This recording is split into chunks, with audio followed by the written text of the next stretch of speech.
chapter 29, verses 13 through the 20th. Genesis 29, 13 through 20.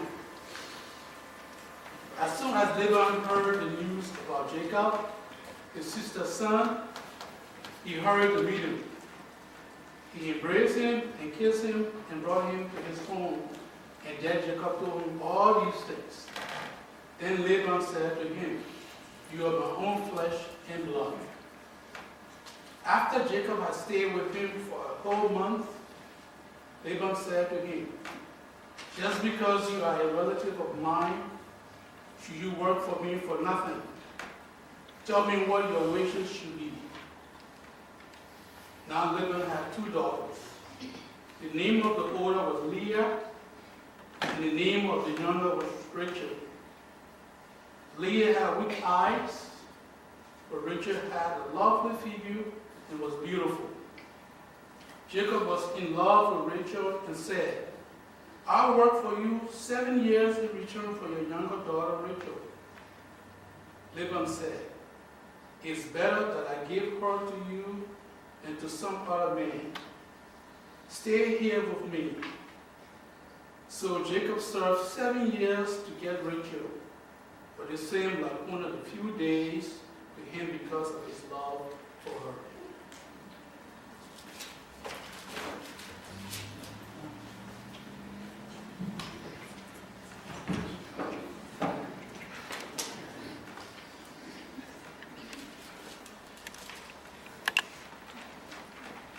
Well, good morning, church. Good morning. Well, welcome to those joining us online. Hello to you, and those that will watch this later, hello as well. We are excited to be here in worship today. Before we get into the sermon proper, I just wanted to thank you for last week. It was a vacation week last week for me. And Kelly, it was a staycation, but better said it was like a workcation. It was a boot camp type thing going on at my house. I still feel sore from all the days of doing all the boxes and everything. We made a lot of good progress, and I found something that I wanted to share with you. Now, I gotta let you know, 30 years or so ago, I made this. I've moved many, many, many times, and it has survived every single move until this one. So, we did save it, but here's the bottom part. You can see it's kind of like purple blue from earlier. And then here was the head. It's a little dog. And over time, I guess its ear got chopped off too somehow. I don't know what happened there. But this, my friends, behold, my pet rock. Time is gone, but it still exists, and I thought I'd share that with you after our sermon series. We had a pet rock sermon series for those that weren't here a while back ago, and so I promised if I found it in the going through of all of our stuff that I would bring it. Now, the good news is it may be broken, but we are a people of the resurrection. And by the grace of God, we have Elmer's glue still available. So we just may have a resurrection service next week. We'll just have to wait and see. But until then, let that rock hang out in the Tupperware at home. Be there. Well, thank you, church, for indulging me on that. And I did want to just lift up one other thing before the sermon proper here today, and that is a while back ago in December, we had a sermon series that was a challenging sermon series to think about those that have been affected by hurricanes. And there was a Sunday that there was an altar call saying, "Hey, who wants to go?" And by that I mean actually this summer or some other time, actually take a trip down and take a week or whatever, go down to one of these areas and to serve. And I was overwhelmed with the response of just, we had people coming forward and the pews were full and people could even get out of their pews and the aisles and everything else. I want to just quickly update you on that. We're still in the works for that. Larry Flowers is going to be the point person on this project. There's a small team of people that are going to help with just the logistics of actually getting it all organized. We are shooting for the panhandle of Florida, somewhere down there. So Larry's in the process of making sure we got contacts. And sometimes it's weird in these situations. Sometimes you work directly with churches. Sometimes you work through the conference. And sometimes you work through an agency. So we're trying to figure out what's really the best route for us to go in this situation and what kind of needs that we can meet as we go. We are planning on, with the amount of people, taking at least 2 trips. And so do be aware of that as we kind of think forward. And we're thinking probably sometime in like the early summer as one trip, and probably like the late summer or even the early fall as the other trip. So just kind of give you a time frame. Don't have weeks nailed down. Of course, we will look at the college campus schedules and when they go back to school and school here and all those type of things, and try to get as many people as we can that will be available for these 2 trips. So hopefully one of these 2 works for you if you felt the call. If not, we'll go back sometime or do something just like it somewhere else. So don't get disheartened if for some reason these 2 weeks that we got picked out coming up don't work for you, but we want to let you be encouraged. So that's just kind of update quickly on that. We'll let you know more, so we'll have some meetings, get some logistics ironed out. But until then, we've got some great projects here that you can support, right? We got the 30-hour famine, we got the water walk, we got the good works, we got the sleeping bags, we got all sorts of good stuff to get involved with and be missional even right now, here now, until we know the finer details a little later. Well, that being said, do you also want to just catch up those that weren't here last week? We are in a sermon series. It did come up. I know. Ooh, and it says Wuv Twoo Wuv. Now, I gotta admit, I Googled this trying to figure out the best way to spell Wuv Twoo Wuv, and there were 5 versions of how to do this, and so I just went with what made most sense to me. And you're probably thinking Valentine's Day is over. Oh, but it's not, right? Because we are still here talking about some of the love stories in the Bible. We've got a few more weeks that we're going to be doing this. Last week, we looked at a great story of Isaac and Rebekah. This week, we continue on this story, and we are going to be chronological, that is, this week, with, actually, Isaac's son, Jacob. He has a love story, too, in the Bible, but his is totally different than Isaac's love story. Last week, we had a great time looking at just how God was at work in Isaac's life. God didn't even know it. He was out wandering the fields at night, and all of a sudden, a wife comes that had been sent by his father's servant, and gone and fetched and brought back, and they were in love, and they loved each other. And it appears that they really did love each other throughout their years. In fact, some of the shortcomings of Abraham and some of the other men in the patriarchal line, Isaac doesn't do that. For instance, he doesn't actually give his wife over to different people when things happen, and he doesn't try to have a child that is childbearing when Rebecca has some trouble getting pregnant and stuff like that, they have trouble having a kid. He doesn't go to her maidservants, right? They hold on fast, and they end up having twins. So of course, that means something special to me, who has twins, 1.5-year-olds here. But there's a story of Jacob.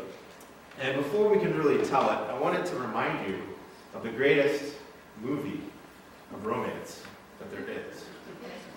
The Princess Bride. That's right, my friends. The Princess Bride. And I want to remind you not of just when we talked about the Wuv Twoo Wuv, where that comes from The Princess Bride last week, but there are some other great scenes in that movie. My favorite whole scene of the whole entire movie happens near somewhat of the beginning.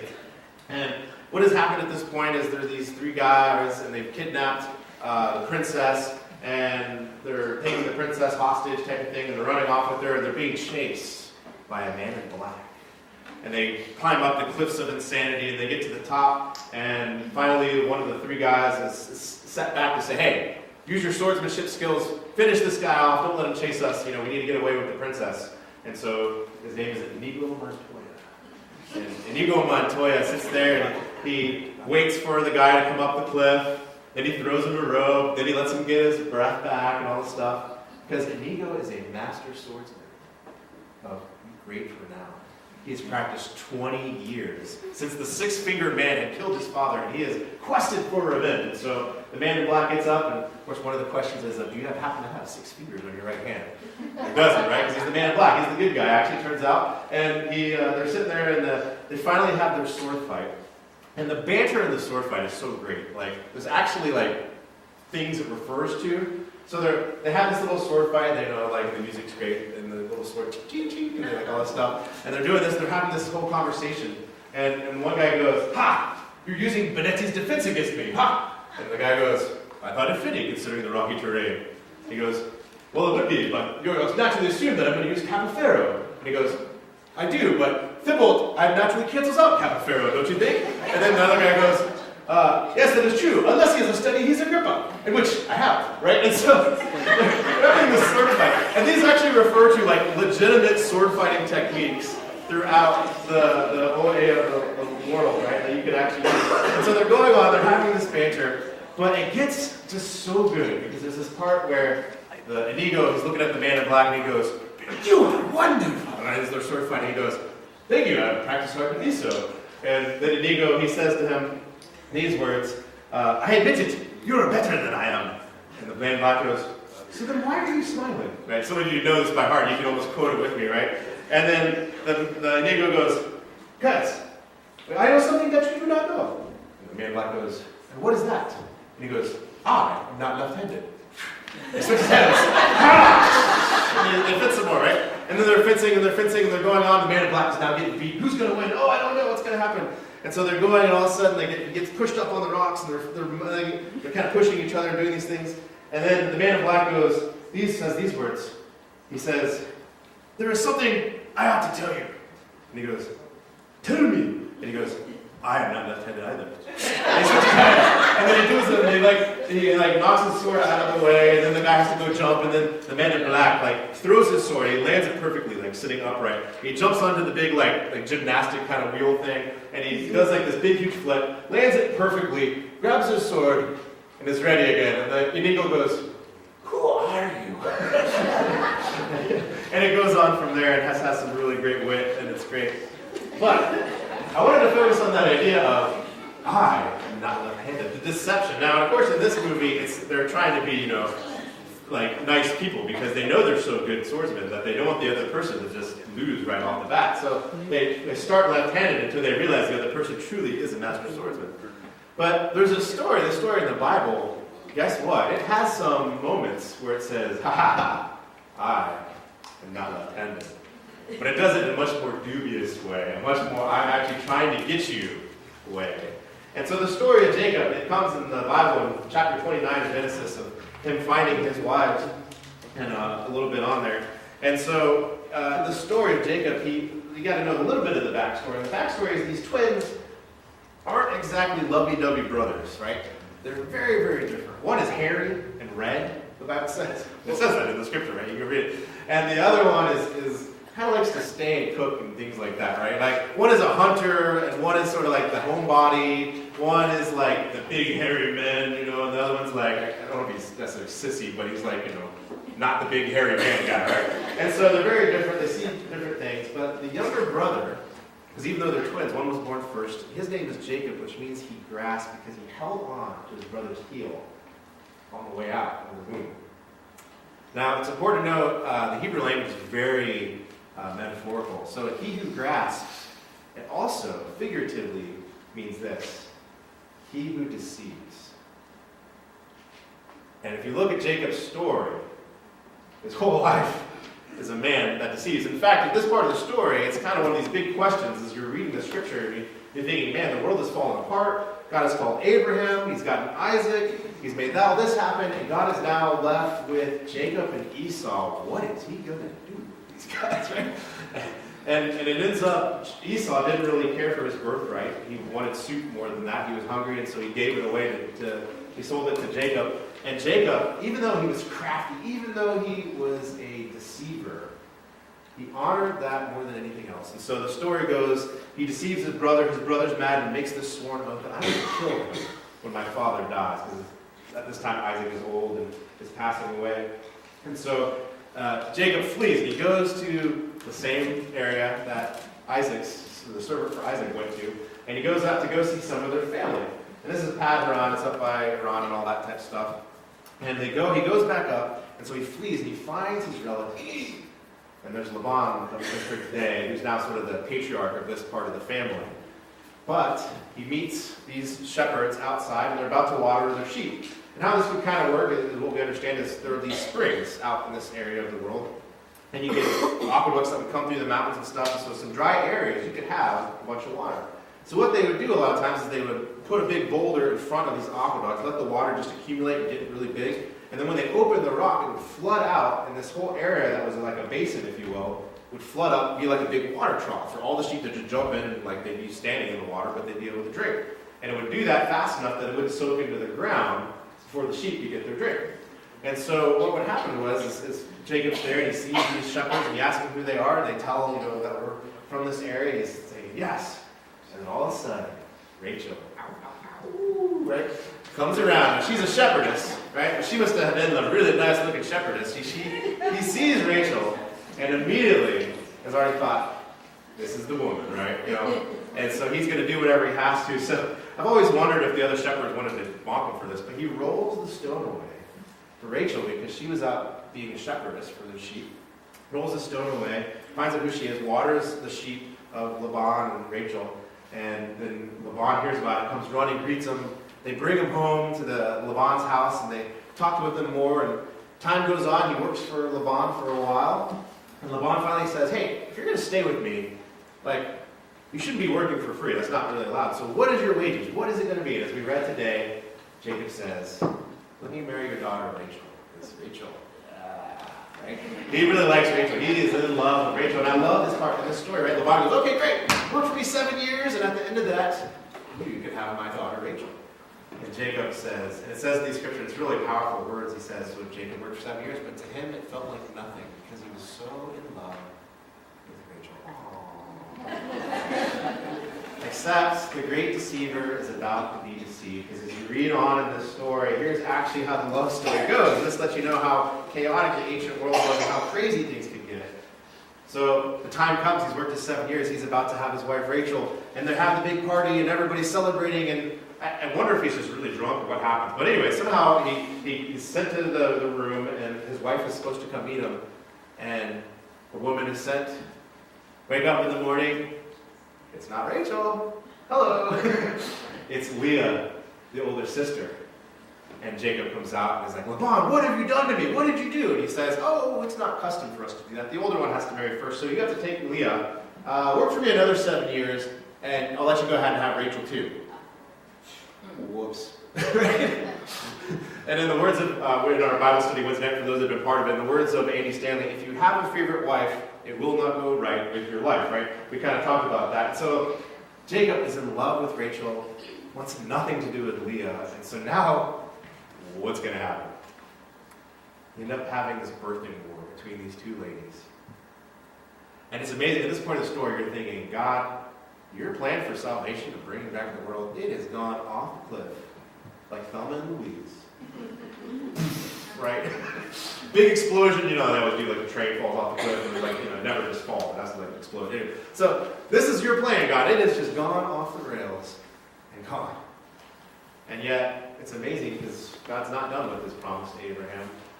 He takes those 12 sons that are born between not only these two women, but they end up being barren for a while. They can't have kids, so they do what they did in Israel. Well, you gave your husband the bride, or your servant girl, if you will. And so there are 12 sons born between basically 4 women and Jacob. Now, you thought one wife was enough, right? Like 4 wives, right? But you have 4 sons, or 12 sons it is, and these 12 sons become the 12 tribes of Israel.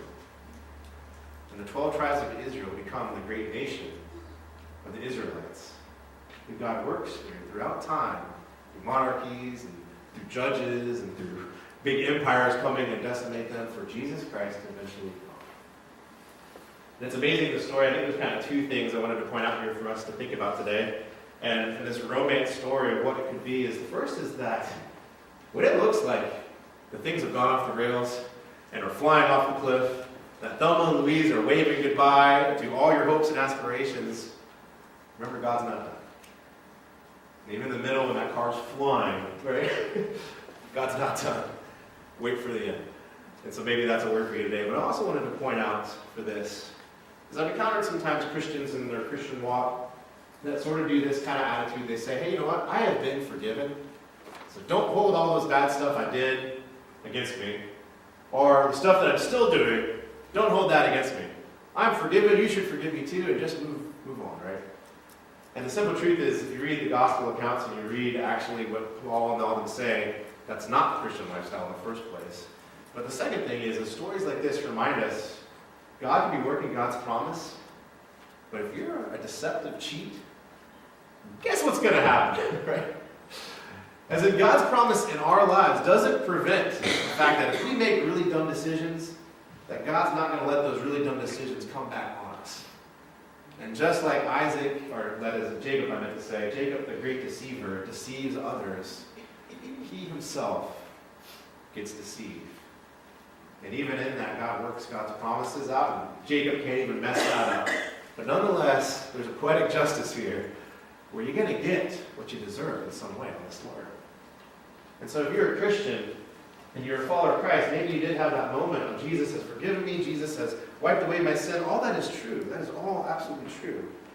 But I want to caution you of a mindset. It's a little maybe different. Because it's one thing to say, hey, I was a horrible person. Jesus changed my life and I'm forgiven of that. And just say, no one should hold it against me. That's one thing. But it's another thing to say this. Jesus has forgiven me of my life. I'm a changed person. I've been forgiven of all those sins. And so I want to make whatever I can right. You hear a big difference there? And the truth is, the way the gospel calls us to live is not really much of the first as much as the second. Say, you know what? I may have wronged other people. I may have been a cheat. I may have done these things. And now that God has forgiven me and shown me grace, I'm going to do my best to make it right for those that I've wronged. See, it's God's grace being passed on forward instead of just stopping with you. Just real quickly, when I was in college, I was going through a worship group. They were not FCA, but something like that. And there was a night, there was a guy giving a testimony. He gave a testimony. He said, you know what? He identified himself with these own words. He said, I was a womanizer. I met all these girls, and I was charming, and I made them think that they were special. But when I got what I wanted, they got tossed aside. And girl after girl after girl. He said, I did this for a number of years in college. And then I met Jesus Christ. And my life changed. And I realized the grace God had for me. He said, you know what? When I encountered that grace, even though I had been forgiven, I knew I had to do something. And so he actually, as many of the women that would meet him, he went back to each and every single one of them and said, I am sorry for the way I treated you. My life has been changed. I want you to know you should never have been treated that way. You are a child of God, and you are blessed, and you are precious, and I didn't treat you that way. And I'm sorry, and I wish I could do something about it. So that's the difference. And when you live one way, when you deceive, it comes back. Just like Jacob found out, even with God's promise in his life. And as you are a follower of Jesus Christ, if you live by the sword comes back at you. And you may think you're left-handed, or not think you're left-handed, but the other person might not be left-handed too, so you may end up not winning. Let us pray. Lord, as we're here today, we thank you so much for your word and the story of Jacob, this great love story of how much he loved Rachel. But Lord, there was a sense of getting what he deserved, the sense that he got tricked himself. And Lord, as we're here today, we know many of us in our own lives, we've lived and met our own end. That God, we have bore the fruit of what we sowed. And as we're here today, Lord, forgive us once again. And also, Lord, if there's people in our life that we truly have wronged, help us to do what little we can to make it right, to fess up to what we've done to people. And Lord, to show that we truly have been changed by you, and that we honor those other people that we've hurt. We pray all this in Jesus' name. Amen.